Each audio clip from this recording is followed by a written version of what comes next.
原先在南海的热带性低气压已经在今天上午8点增强为今年的第6号台风。目前它的中心位置大概是距离鹅銮鼻西南方390公里的海面上。未来它会以比较快的速度逐渐朝台湾海峡南部接近，所以气象局预计在今天的稍后，也就是10点半，会发布第6号台风的海上、陆上台风警报。首先，海上台风警报涵盖的范围会是东沙岛海面、巴士海峡、台湾海峡以及台湾的北部海面。那首先会纳入陆上警戒区的范围，主要是以澎湖地区为主。好，那接下来这整个台风的路径跟强度，我们会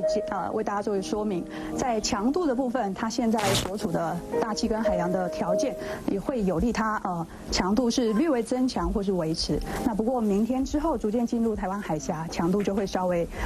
逐渐减弱的这种趋势。好，那路径的部分呢？现在这个第6号台风，它基本上是位于整个大低压带的东南侧，然后它的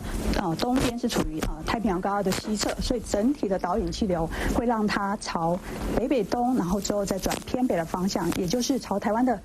台湾海峡南部接近，再逐渐向北进入福建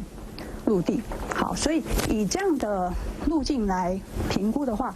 对台湾天气或者是海面的影响，接下来会为大家说明。好，海面的部分，首先我们要提醒的是，现在在基隆北海岸还有东半部都已经观测到强浪的现象。那接下来今天到明天，台湾附近各个海面跟沿海风浪还会逐渐的增大。然后呢，在西南部、东北角、东北部，然后还有澎湖、金门、马祖，陆续也会出现比较强的阵风。所以我们要提醒大家，沿海或近岸活动要特别注意安全。好，再来是降雨的部分。好，今天随着台风外围的云系跟环流逐渐的靠近，在南部、东南部地区陆陆续续就可以开始有短暂性的阵雨或雷雨出现。那其他的地方大致上还是以多云到晴、午后雷阵雨的形态为主。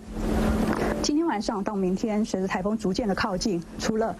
南部、东南部的雨势会越来越明显之外，包含澎湖、金门或是中部局部的地区，也会开始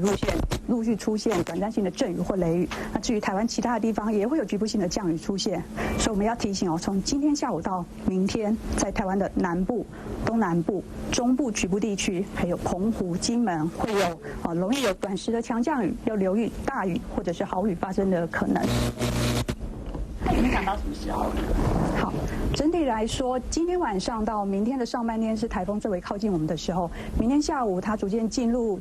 福建的陆地之后，就会慢慢的减弱跟远离。好，所以整体来说，影响就是以今天晚上到明天上午到白天这段期间是比较明显的。不过呢，随着明天下半天到晚上台风逐渐远离了之后，我们还是处在一个低压带的环境当中，天气还没有完全的稳定下来，所以各地可能还是要留意，会有一些局部性的阵雨，午后也会有比较大的雨势。